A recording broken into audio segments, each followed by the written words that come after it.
listening to the Ice Prep Podcast. Here's your hosts, Brian and Pat. Welcome, everyone, to Ice Prep Podcast.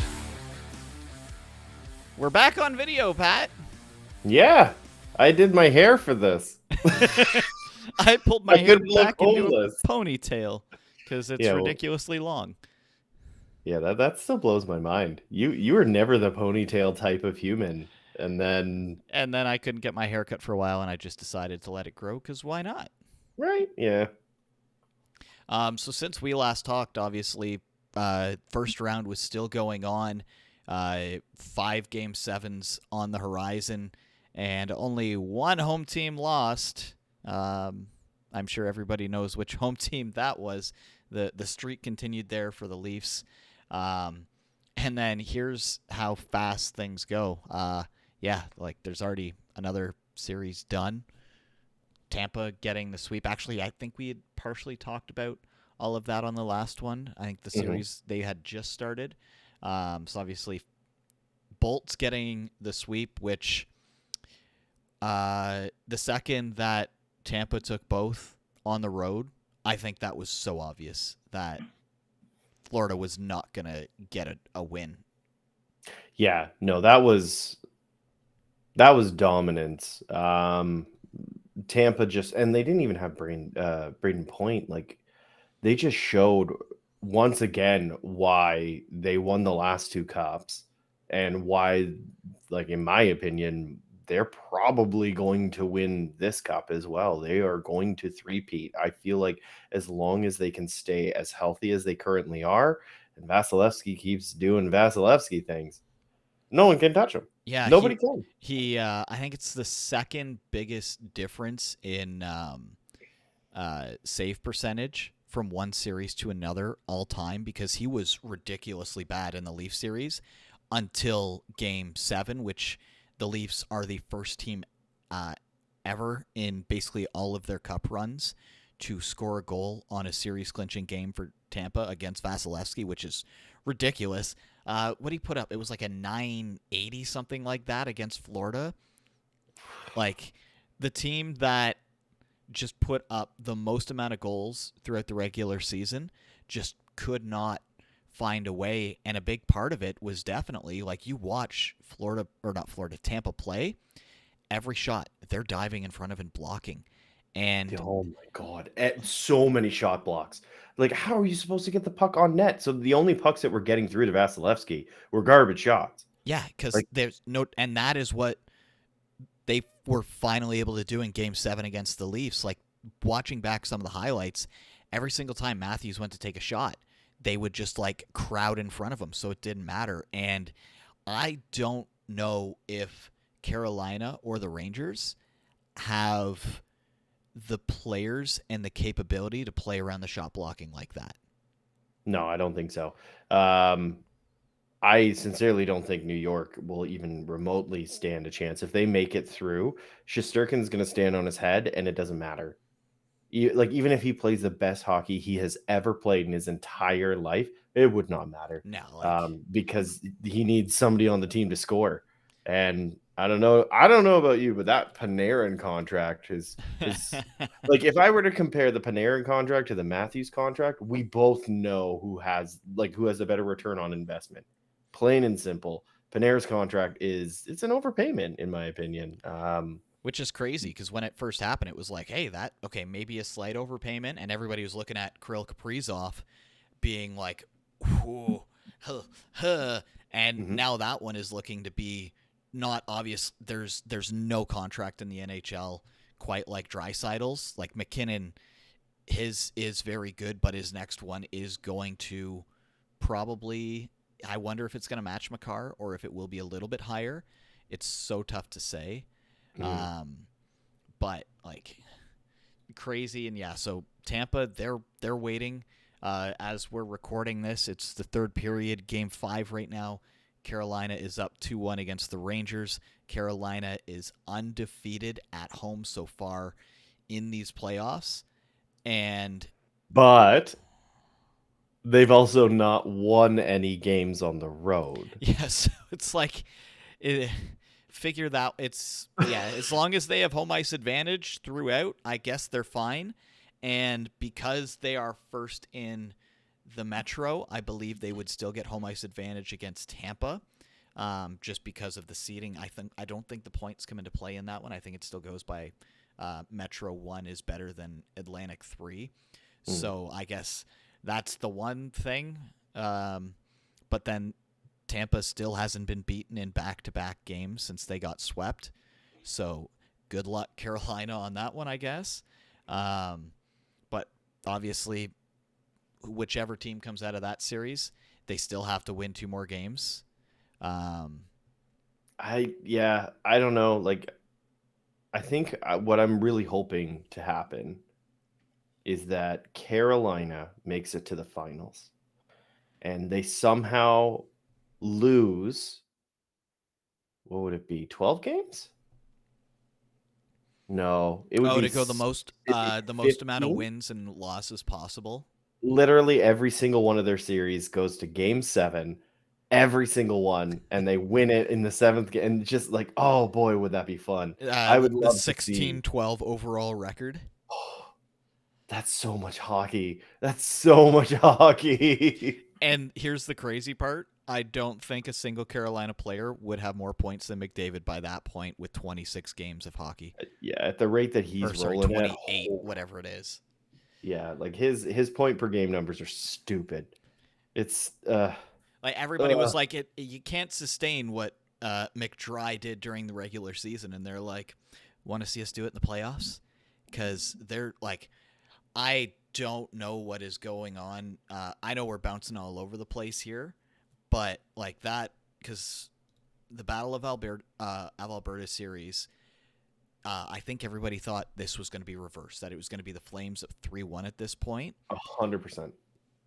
Calgary doesn't even look like they're in the series. Ever since the Oilers got that deficit in game 1, it looked like they were going to run away with it, Calgary. And then since then, it's been all Oilers. Like, Markstrom is playing like he plays for the New Jersey Devils at this point.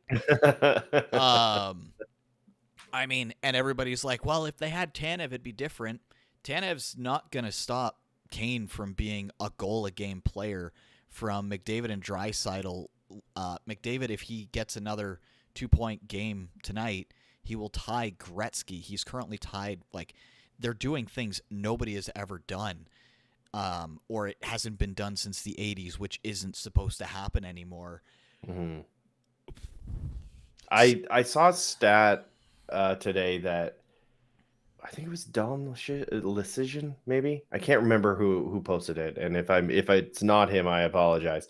But more or less, he put up a stat that compared NBA players and hockey players when it comes to playoff performance and how important it is to have a star on the team, or at least like one person that just does all of the things.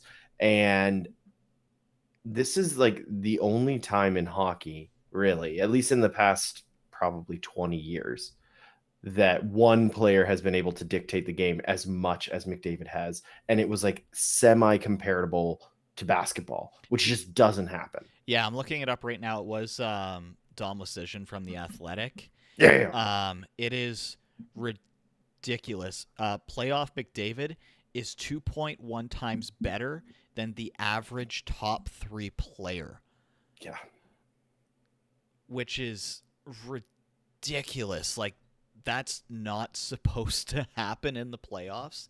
That's not supposed to happen in hockey. No. And the thing is, like, I'm wondering, so this is the one thing for years that has been talked about.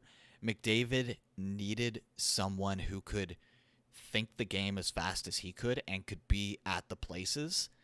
And I don't think anybody expected it to be Evander Kane. I think everybody thought it was going to be Zach Hyman, maybe potentially. Even Draisaitl struggles to keep up with him sometimes.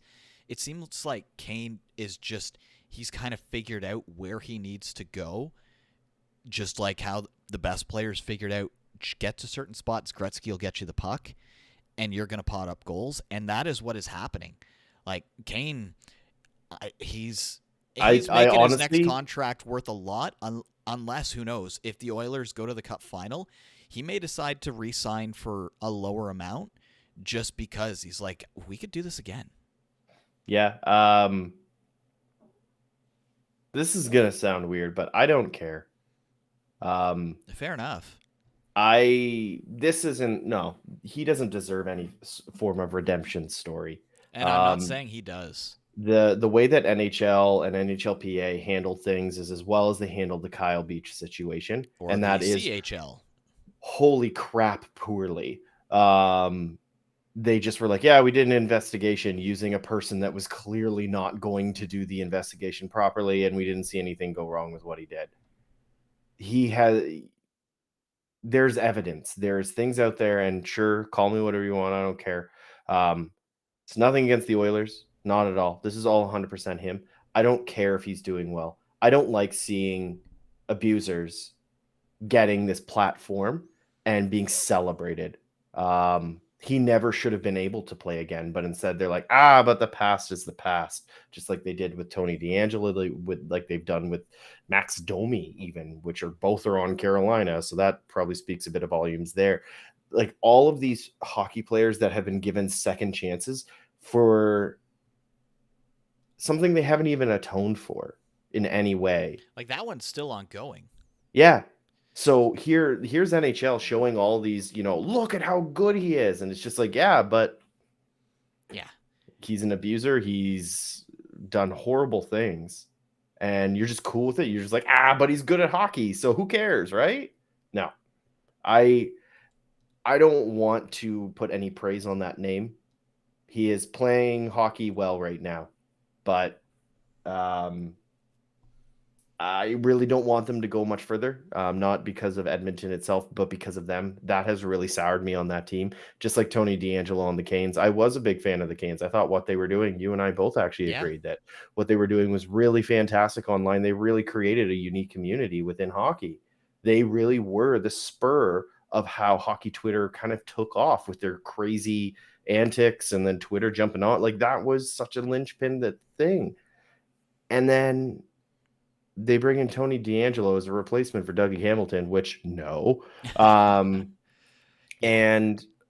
it just, I don't know. I don't like it. I don't like seeing them out there. I don't like the thought of them skating on the ice and having a target, because now that's a diversion and they're like using them as a way to distract in certain situations, to cause these issues, to cause people getting mad because they've done something awful. And that doesn't sit well with me. I can 100% agree with you on that, and that's, you can see just with the playoffs and the excitement. I know that is a thing. It escaped from me with all of that going on, which then I get that, and it's because we've talked about this. The Oilers have been my second team, so there's kind of that the blind spot there for that. And I'll be honest, I completely didn't realize. Yeah. No, and again, like I'm not going to come at any person. I'm not that type of person. I'm not a Blues fan. That's small. Let's it is a let's small go group. for the next one heavy topic to the group next of fans.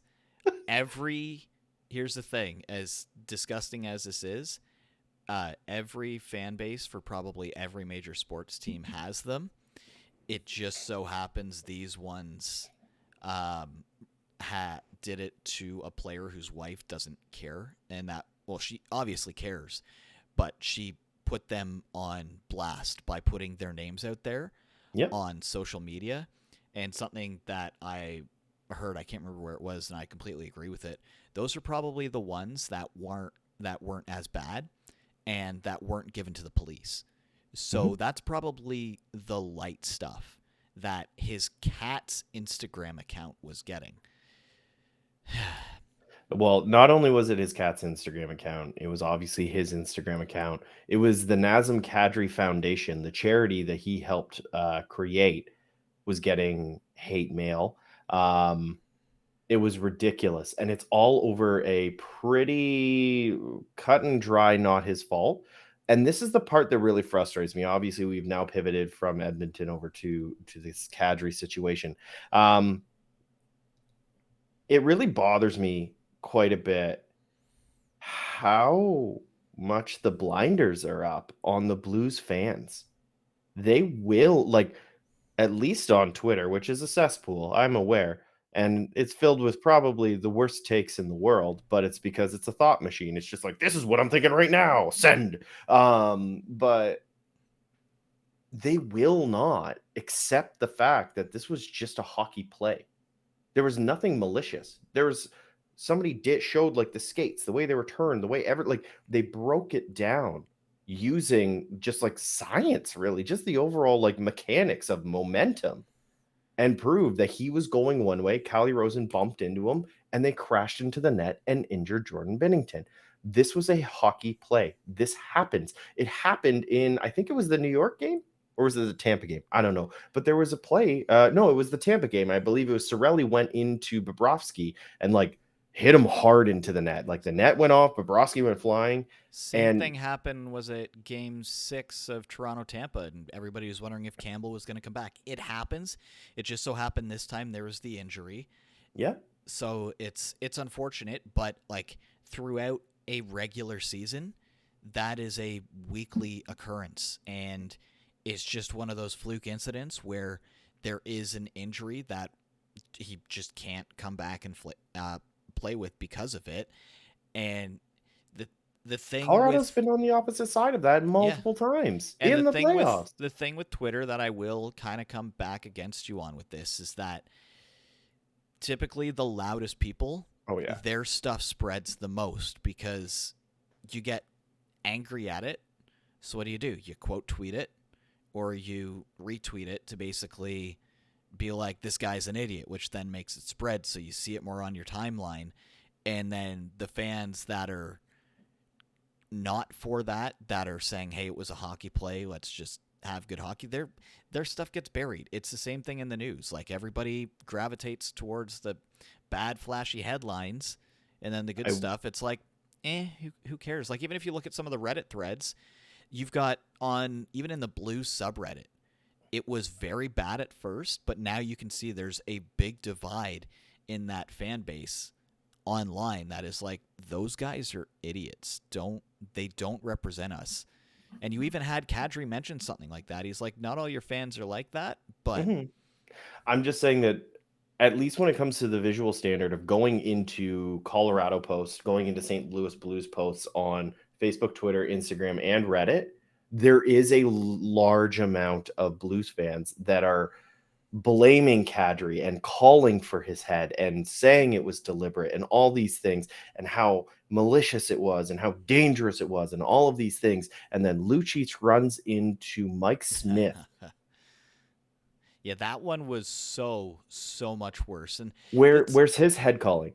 Where's calling for him to get injured on the ice? Where is, I know Smith wasn't injured, but shouldn't it be almost the same? Why aren't they calling for him still to get penalized? Because they'll say it's history. Lucic has a history. So what is it then? Do you want the honest answer or the hockey answer? The honest answer is it's racism fueled. Yeah, it's because Kadri isn't white. End of story. And like, there are a lot of expletives right now that are just sitting on the tip of my tongue that I would just love to scream. I've been wanting to scream about this since the moment I started seeing those tweets coming out.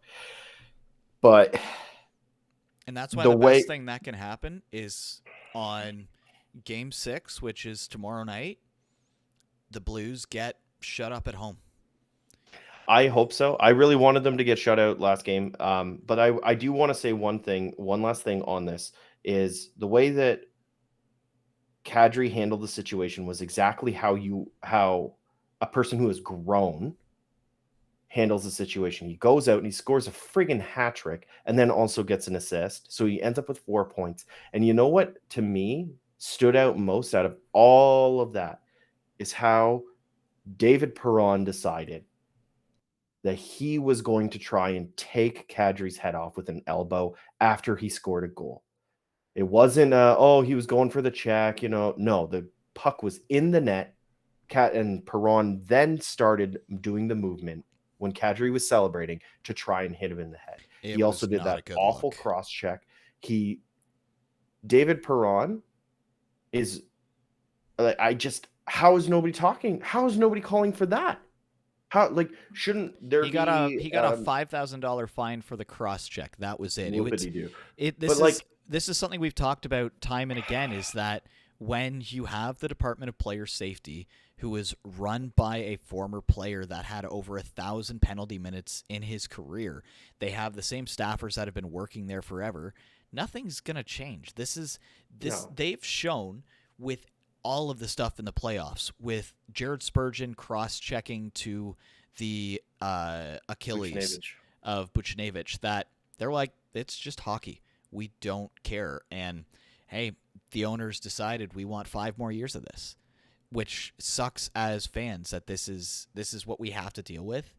And It's at what point do we say, oh wait, there's some similarities to what's going on in the world right now? At what point do we stand up and say this isn't right, that all these people are not only getting death threats just simply because they're playing hockey, they have to increase security in the arena and in the hotel because the city of St. Louis knows where Kadri is staying, and they're worried that he's going to get hurt or worse. in the NHL, all they can do is put out a tweet like that. That's the message, and that's the thought from the top down, is that they don't seem to care, honestly. And Kadri is a legitimate star in the league. He has that. But I think for a lot of people, they look at it as, well, he's been suspended, 3 of the last 4 playoffs he's been a part of, or 3 of the last 3. So even if you don't put religion as a part of this,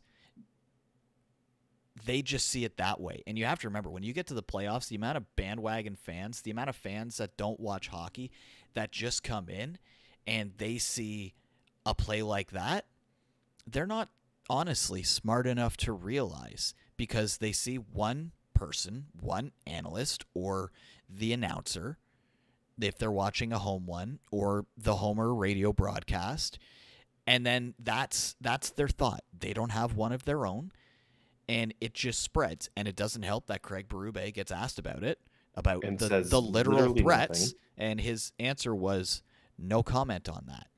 Oh, but I mean, if you ask a person who said racist comments in the past, what are your thoughts about these racist comments?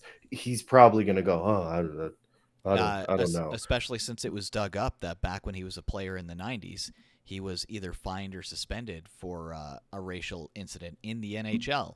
Mm-hmm. So, hey, and Bennington making racist comments on Twitter, and then while sitting in the press box, deleting them from his Twitter.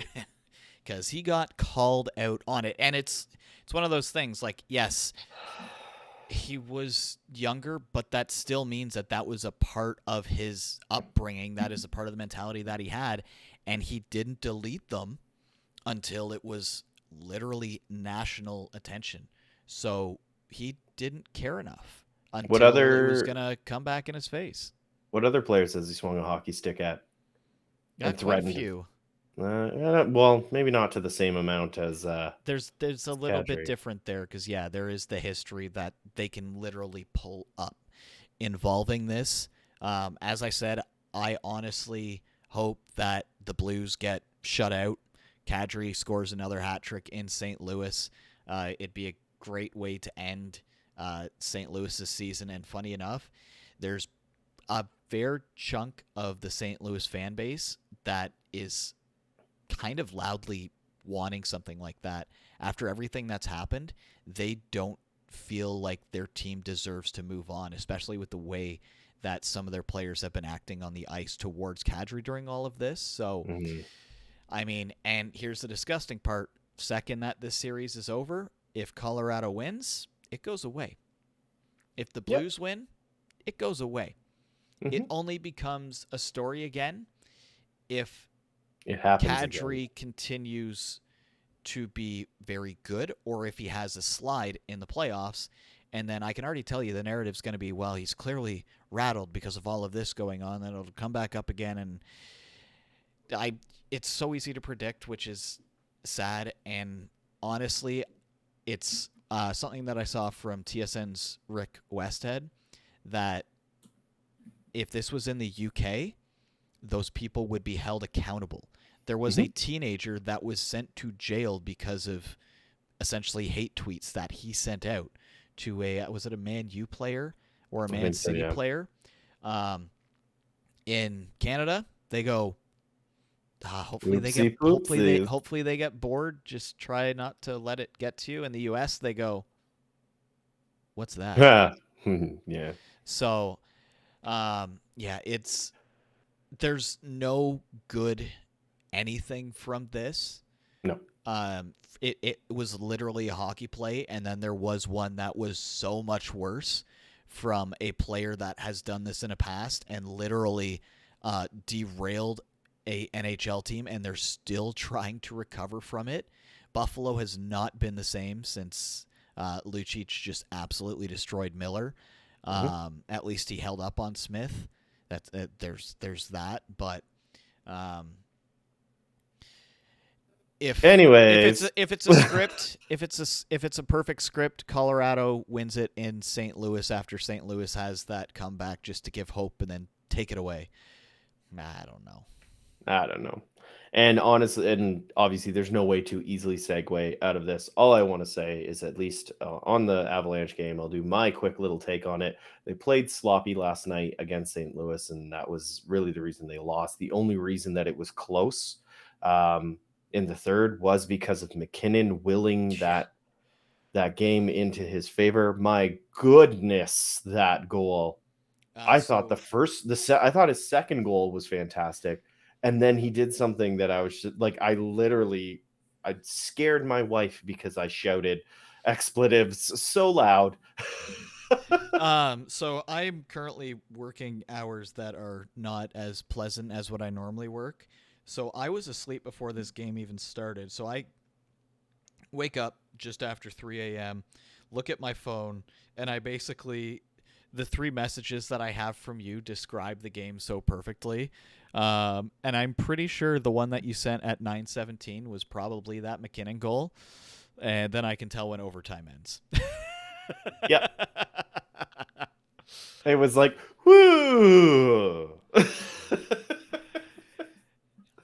Yeah, like if McKinnon's gonna play like that, if he's finally found that gear that he's had in the past, then that's scary, because basically St. Louis threw everything they could at Kadri and Makar, and McKinnon was able to step up. So, and who knows? Maybe they're watching Tampa's tapes to be like, you block every puck that comes near, because they gave up way too many high danger chances, and that's how you stop them. So, yeah, no, and I mean, the defense looked a bit sloppy. There was definitely some plays that I was like, ooh, what are you doing? Like, I don't know hockey to that extent, but even I know you don't do that. And then, Kemper, as much as I think he's a really good goaltender, he truly is a very good goaltender. He didn't look good. I'm wondering if there's potentially a nagging injury or something, because he just did not. He wasn't moving the way he's done in the past. He doesn't seem as fluid. I would not be surprised that after whenever Colorado's season comes to an end, whether it's in this round, if it's in next round, or in the finals, I wouldn't be surprised if we hear that Kemper was battling something, because he seems off. Or it could just be, fingers crossed, he's just battling an illness and it's enough that he can still play and it's affecting him. That is hopefully best case scenario in that. Just a quick update on the game that's happening right now. We were talking about it before. The 2-2 series tied Carolina and New York. Carolina's now got the 3-1 lead in that game. Good for them. So I guess that home ice advantage coming in strong yet again. Neither team stands a chance against Tampa. No. And the longer this series goes on, the worse it actually is for the winner of this series, because that's more chance that Braden Point returns, and that those bruises from all those block shots start to de-welt a little bit on Tampa. I know teams have been trying to model themselves after Tampa. Nobody blocks shots like they do, and I wonder if we're going to see that being a major part of the playoffs next year, or even like Yeah, teams adapting to it this year. yeah. Like I'm wondering if it's going to be an increase of fake shots, and on the other side, the more teams blocking more, and just like you'll see thicker padding on legs or whatever is possible for them to try and block it a bit more, more skate guards maybe. But yeah, no, their shot blocking is unmatched, and if you just take a simple shot, it's not going to go through. And that's what a lot of teams kind of bank on. Is like shots getting deflected in front or the like odd bounce you can't see. Not everybody is going to score an Anderson goal from their own dot against the goalie on the opposite side of the ice. For those that That haven't seen that, and here's the Markstrom is so lucky that happens because honestly, I think his goalie gaff was bigger than Mike Smith, giving up a goal from like 100 feet away. Yeah, and honestly, I don't even particularly blame Smith on it. He didn't see the puck get shot, and then his own player skated in front of the path of the puck, and they're wearing dark blue. That's hard to follow the puck And on the it was dark it blue was from a a distance. perfect like A laser. it was so the first thing that comes to my mind is a few years ago Leafs playing the Devils. It wasn't all the way there. It was basically at center ice. Same thing happened, except it It was deflected off of two Subban, right? Devils players. No, it literally like deflected off two players, and Devils goaltender didn't see it. Mike Smith, like last second, he must have heard somebody yell, but like that is one of the craziest goals I've seen. That is not just like, oh my god, look at what this player did. And like honestly, I think Markstrom's was so much worse because that was what like 20 odd seconds into the game. He goes to play the puck, which he's usually pretty good at, and boop, it's like he passed it to the Oilers to be like, here, take the lead in the Battle of Alberta, where you're giving me an under 900 save percentage right now. I cannot believe how many goaltender screw ups that we have seen this season. Is there something that they've laced their Gatorade bottles with? Is it like the There's reverse no of baseball where excuse. they changed the baseball and people can't get home runs anymore? That they like the goalie sticks, they just can't handle the puck as well. They've got like different tape where the puck bounces weird. Can we also just say that why would you remove the exciting part of baseball? Why would you say there's too many home who in their right mind was just like people are having too much fun? We want the home run derby to have six as the winner. Yeah, we don't want any records broken here. And it's just like why would you do that? That will get changed, by the way. It's gotta I'm what a pretty sure that is in the works because dumb players move. were like, the balls are so spongy. What like talk about a complete aside, but yeah, because I've been watching a bit more baseball this year because the Jays started good and then they weren't as good. But As per usual.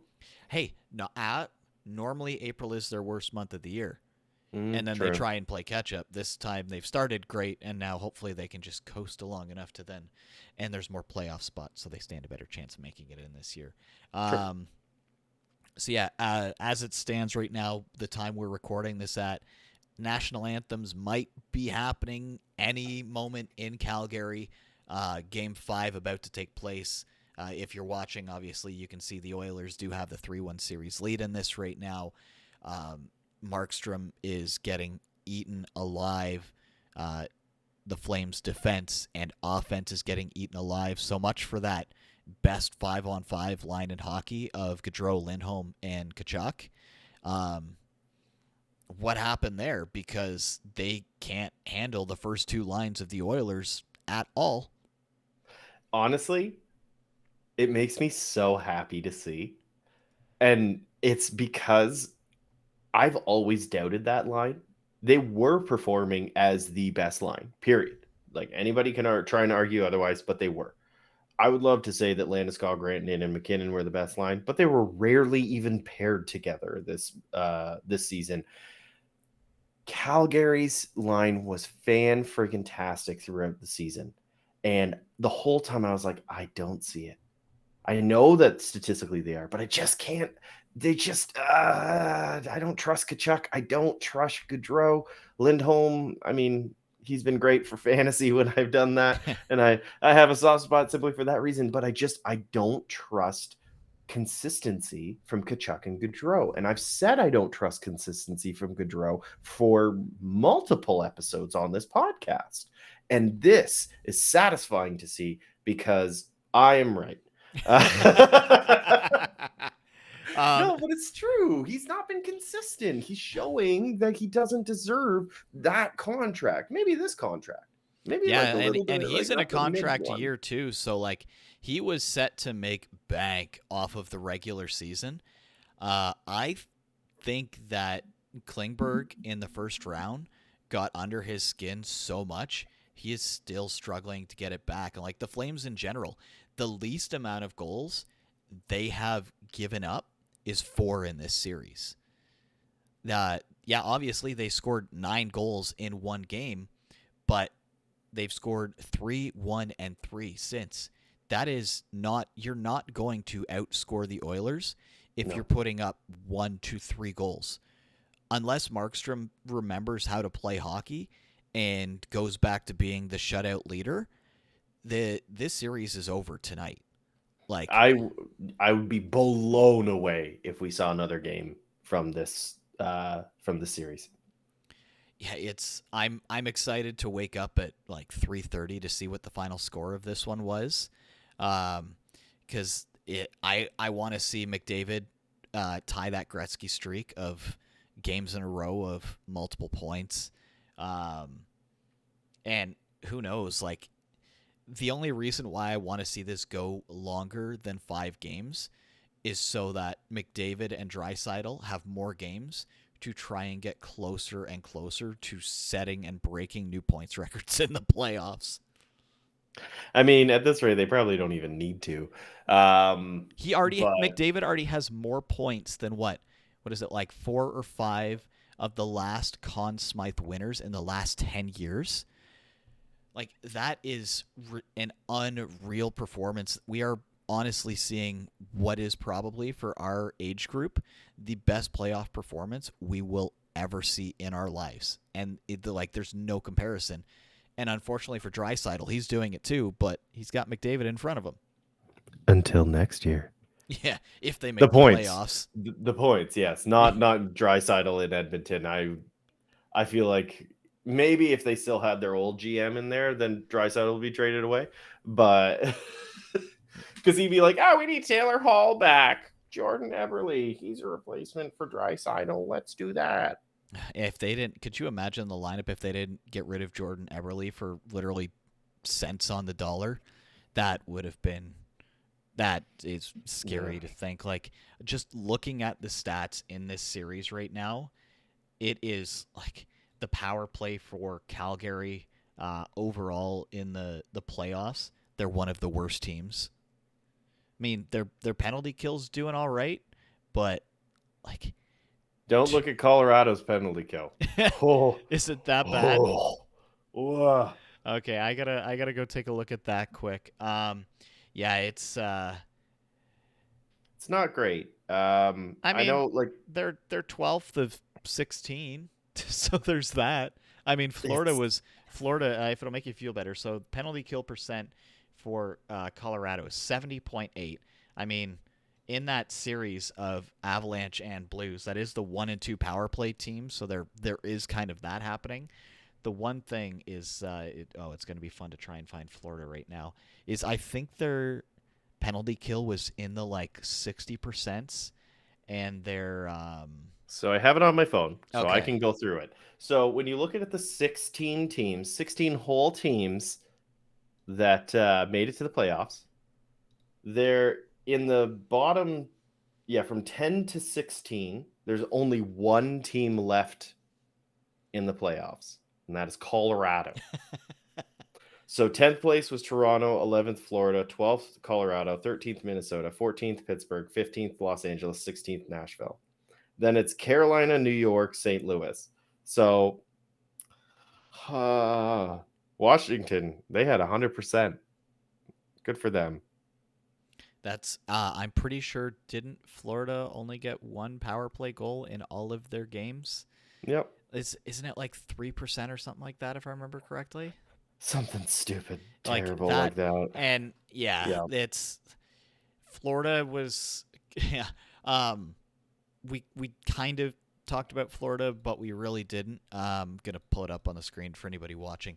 Um, the Ben Sherratt trade might go down as one of the worst trades that we've seen at the trade deadline in a long, long time.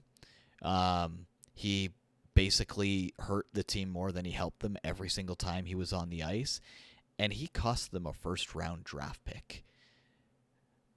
Yeah. Montreal, that is the heist of the century. Like Montreal has got 3 first round picks this year. Obviously, they've got the first overall pick, and a year where nobody knows what the draft is going to be like.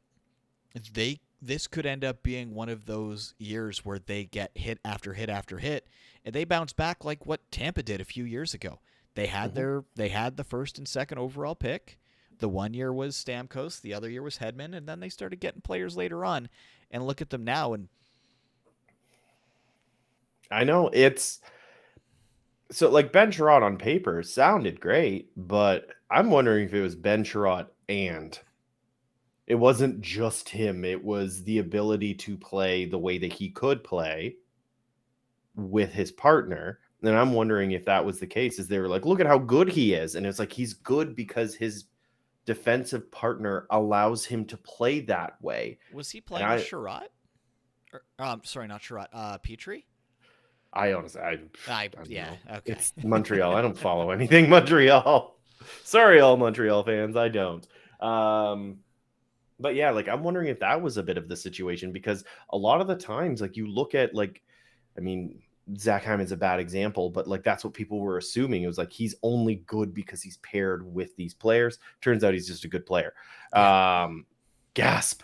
But I'm wondering if Sherratt, if that was the situation, his pairing was good enough. It's kind of like you have a person that can activate, you have a person that can defend, things like that. But I did also see Jay Fresh with all of Yeah. his This is stats. what brought it to me because then somebody asked him about Brett Kulak, and he's like, he's doing all right for the Oilers. Yeah. No, so yeah, Brett Kulak also gone, but over to the Oilers, and he's doing okay. Nothing groundbreaking, but And he's he still wasn't brought doing in to well. be a first round pick, groundbreaking type of trade. So, He is uh, an asset, whereas Sherratt wasn't an asset. He wasn't a liability. I think Jay Fresh, his phrasing was, he was there. He was on the ice. which Like is in the playoffs, that's not what you want from somebody you acquired for a first round pick. Um, at any point, that's not what you want. Not even just the playoffs. You don't want a person that's just like, yeah, he has skates on. Uh, he showed up today, like physically. Not on the. He's here. Did he do anything? Like that shouldn't be. That should never be a way that you describe a player that is on your team with incoherent. No. Ugh. uh, Uh, quick update. Canes did end up getting the 3-1 win in that game, so they are now the 3-2 series lead going back to New York, where they have not managed to win outside of home. So who knows? Maybe the streak ends or they go back to rally for another Game 7, and maybe Carolina's the team that ends up going 16-12 to win the cup. God, that'd be funny. That'd be so funny. That would also What mean a they would have to weird beat legend. Vasilevsky in a series clinching game, which, good luck.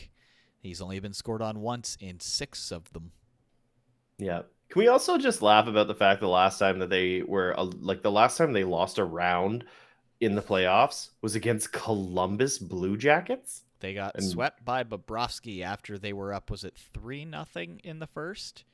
something like that. And then they just, that Columbus team was Like that was the year that they went That all was the in at the Hail trade Mary. deadline, and Yeah. I loved it. Um, why can't I think of what player it was? Yeah, Duchesne, Duchesne. He was literally Duclair. traded when Columbus was in Ottawa, and he just walked to the visiting dressing room. Was it after practice or something like that? Something Like, like that. I love it, and I'm glad that Jarmo Kekalainen is still there running the show, and that the ownership kind of they look at it and go.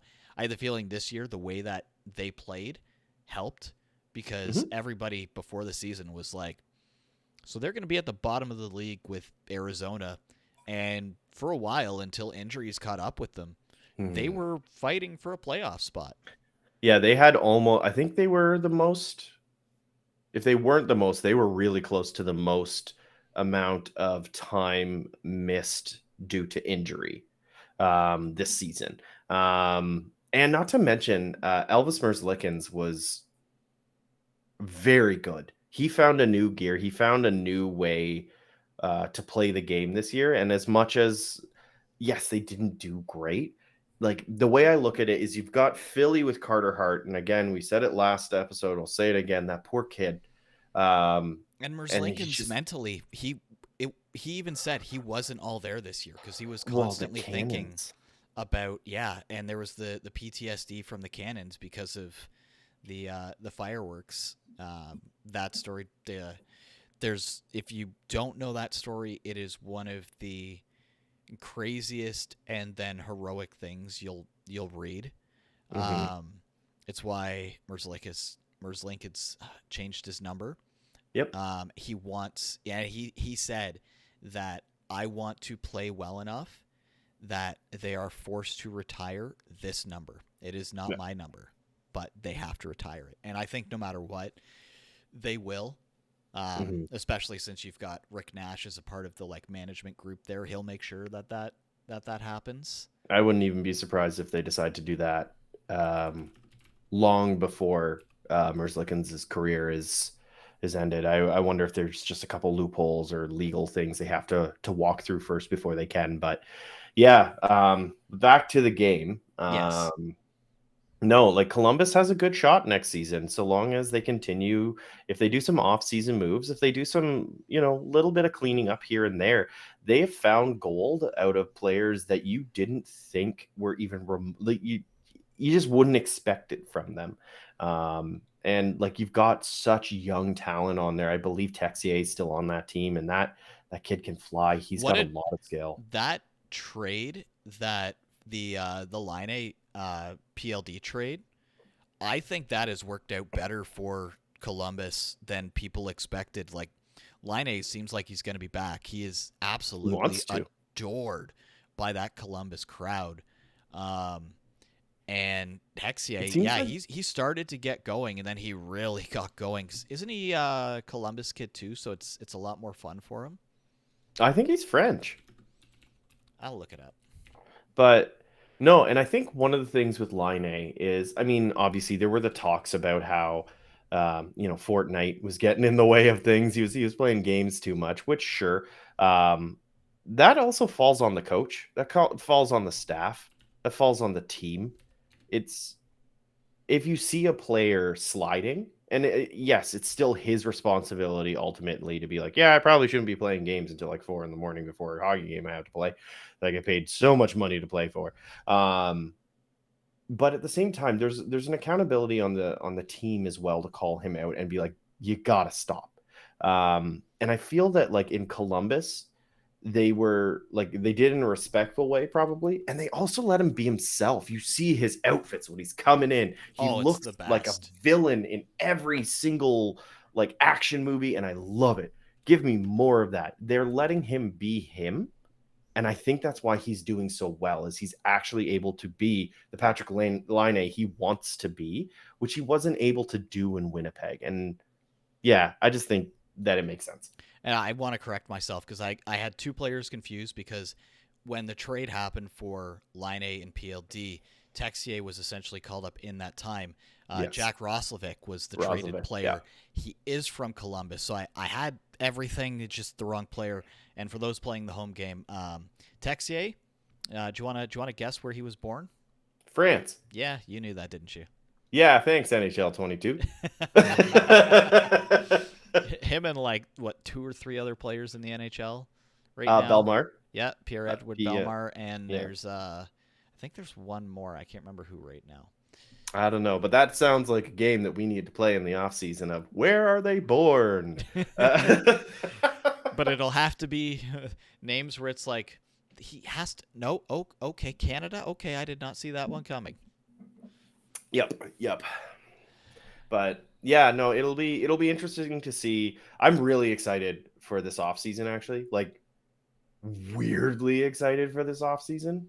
Because There's going to be a lot of, I think, like we've seen some movement in the past. I think there's going to be a ridiculous amount of movement, and it's mandatory movement. everything I've heard is that these guys won't be touching their second overall pick. Seems like they're going to keep it. They're going to use it. Well, because it's either going to be Shane Wright or Slavlovsky, and he's looked good. Oh my goodness! I told you You're like, so long ago. He's my favorite player on NHL 22. I always draft him. So, well, no, I don't always draft him because by that time he's already drafted. But I've been playing the franchise mode just because I've kind of mentioned this a few times, so I'll at least mention it. Been playing the franchise mode. I don't know if anybody who's listening has listened to the Steve Dangle podcast in the past. Jesse Blake does something similar as well with the Leafs, trying to win them a cup. What I like to do, because I'm not streaming and I don't care, while doing the franchise mode, is I'll play either games on Saturdays or I'll play just division rivals, just so I'm not just staring at a screen. So I'll play a couple games here and there. And I choose a team that's in dire straits. So I was like, who's a bad team? No, I'm kidding. Well, it's because you kind of ran you had like 3 cups in a row with Arizona, and you're like, I'm gone. Yeah, so I did 3 cups in a row with Arizona. I went to Philly and they fired me because I made too many moves, and they're like, "We don't like you." They fired me. Got picked up. Yeah, exactly. Got picked up by New Jersey, and then Slavlovsky, or however you pronounce his last name, big player, really strong, and just develops really well in the game. And that I was like, you should watch this kid. I think he's going to be better than you expect. And I mean, you could tell every time he was on the ice for the because he's for a tank. He's so big. He looks like a man playing with children just because he's that much bigger.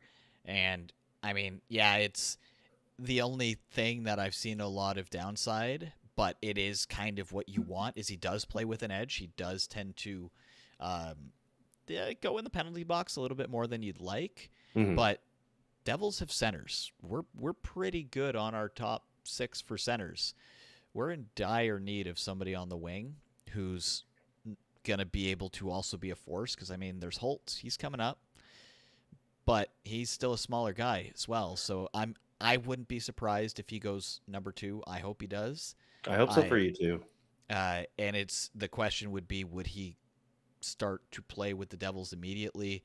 I think that it could be a crazy year where we could have him, Holtz, and Luke Hughes all kind of developing at the same time. Either Hughes apparently might stay in college, and if he does, probably good for him, honestly. Yep. But one thing we haven't mentioned, by the way, I was going to wear my Canada jersey but forgot. Canada in the World Championship, they were down 3-0 to Sweden in the third. Came back to win 4-3 in overtime. That is 4 years in a row Canada has won their quarterfinal game in overtime. Unreal. I love it. And another Ottawa Senator eliminating a team that we have seen in the past 30 days, because we saw Nick Paul, former Ottawa Senator, remove the Toronto Maple Leafs, and then we saw Drake Batherson. Can I just dig the knife a little bit more here, Pat? Yeah. Do you know how the game-winning goal happened in overtime? Oh, who did it deflect off of? Nylander took a penalty. It was the overtime power play, and of course Nylander scored a goal earlier in the game to make it 2-0 for Sweden. So I normally don't watch. I've actually been watching a little bit of it because it's. Well, on my normal shift, it's kind of on during the day, so I've been watching that. But Canada moves on, and then because of some other things happening in the bracket, we end up with the lesser opponent. But mind you, Canada hasn't played the greatest in this tournament, so instead of having to play Finland, I believe we've played Czechia, who we'll probably have trouble with. So Yeah. we'll see what happens there. By the time our next episode airs, that tournament will be done. And crazy to think that we're like 2 months away from gearing up for the World Juniors again. Yeah, it's crazy to think that in like 5 days it's June, so I'm not ready for my wife's birthday.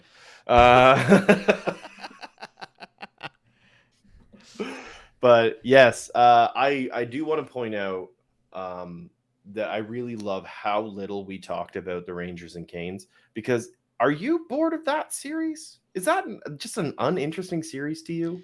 I think because you have the sweep that happened, which was fun, and then there was strippers involved. I'm being serious as well with that one. Apparently, the 4 players between game 3 and 4 were at strip clubs. You've got the craziest Battle of Alberta series ever, which 5 minutes into that game, nobody has scored. So did That's they a actually miracle. start the hockey game? And then just hat tricks galore, it seems, in the Colorado St. Louis. I'm not even going to mention the aside stuff there. It's just been a crazy series aside from that. And like And then how long ago did I say that the Rangers are carried by their goalie and they suck? Mind you, I did call them at the time. They were the Edmonton Oilers of the East. The Oilers are getting goaltending and they can score. mhm. And their defenders are actually doing things. The Rangers are the worst team remaining in the playoffs, and they were probably one of the worst teams out of the 16 that made it in. Maybe They Florida. almost lost to an AHL goaltender. The only reason New It York can moved on happen. was because Trouba took out Sidney Crosby. Yes. Any other team of honestly, I believe this. If the New York Rangers played any of the other 15 teams, if the conferences didn't matter, they wouldn't have moved on. Maybe Nashville. That would okay, the one. Any team would have beat Nashville without them having UC Saros, let's be honest. I mean, Ingram did a pretty good job for being put in a position that he wasn't ready to be in. Yeah, well, and then of course you're going up against Colorado, who they're and Makar like literally setting defenseman records. So And then disappearing. it wasn't so. I don't think he so much disappeared in that St. Louis basically threw everything that they had at him, which is why you're seeing some of the other players getting a bit more on the score sheet, because Yeah. it feels like it's been a while. Like Bednar literally swapped the centerman for the lines to try and get things going. That's what got Kadri his hat trick. What does he do? Mhm. Swap them back next game. McKinnon gets his hat trick. Mind you, McKinnon kind of just willed those goals in by himself. But Jesus. He was crazy. going back, like if you haven't seen that goal, I think this a great place to end this. If you haven't seen that goal, McDavid's full speed spinorama is a sight to behold. This was McDavid-esque, but with that like McKinnon level. He just skates so angry. He's like Draisaitl when he doesn't have a foot injury. Yeah. He skates so angry looking. It's just like And it looks like power on skates, whereas McDavid looks like smooth, like he's very yeah, smooth, and like it's almost like an elegance, really, like the way that he moves on the you ice. can't tell when McDavid's gonna go from like coasting speed to ridiculous speed. McKinnon, you can literally see like he just like hunches down, and that means he's gonna get better aerodynamics to go faster. I don't Yeah, know how he did that. Deke in did he end up scoring it between his legs? It looked like it, or at least the like second it's goal, the the second the goal, he end to did end this one. weird. The second goal, he did this weird thing where he kind of shot it from behind himself. It went Yeah, up and it bounced in, and I mean, as much as yes, it was a deflection off his chest, that was still a remarkably good play. But the second one, no, he undressed Nick Leddy. Like he didn't even need to. Like it could have just been a completely empty sheet of ice. But no, McKinnon did something wonderful there. It was like you were saying. So you've got McDavid. You know he's going to be able to turn on the Jets whenever, and it's just like, okay, when's it going to happen? Where's McKinnon? It's that meme of that guy turning back to the camera and there's a tornado coming at him and it's like, it's coming. It's that exact meme. You see it happening, you know you're going to get hit by it, and you're not going to have anything you can do about it. And it's because he'll also run you over as he's doing it, which is the fun part about watching McKinnon. Yeah. I think we got to wrap it up there, Pat. We'll rapid fire top of the head. Edmonton, Calgary tonight. Who wins it? I think. Don't think, just say. My brain says Calgary. My heart says Edmonton. Does Carolina end it in New York? No. Does Colorado end it in St. Louis? No. Will Carolina win Game 7? Yes. Will Colorado win Game 7? No. All right. So the Avs, Pat's got the Avs going out. So we will end it there. I guess it's kind of tradition, Pat. Anything you want to add before we head out? No. I just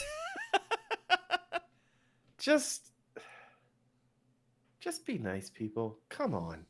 Like, both of us, we sit all day and we look at social media. It's part of our job. We have to be really tied to social media and everything that's going on to it. That's why we talk so much about what we've seen. And this week has been really hard, I think, for a lot of people, for unfortunately so many reasons. And we don't have to go too deep into it, because I think no matter what, something came to someone's mind when they heard that. Just a bit more kindness in everybody's life, a bit more grace to people. Everyone's going through things, and just give a window of kindness, and just I don't know.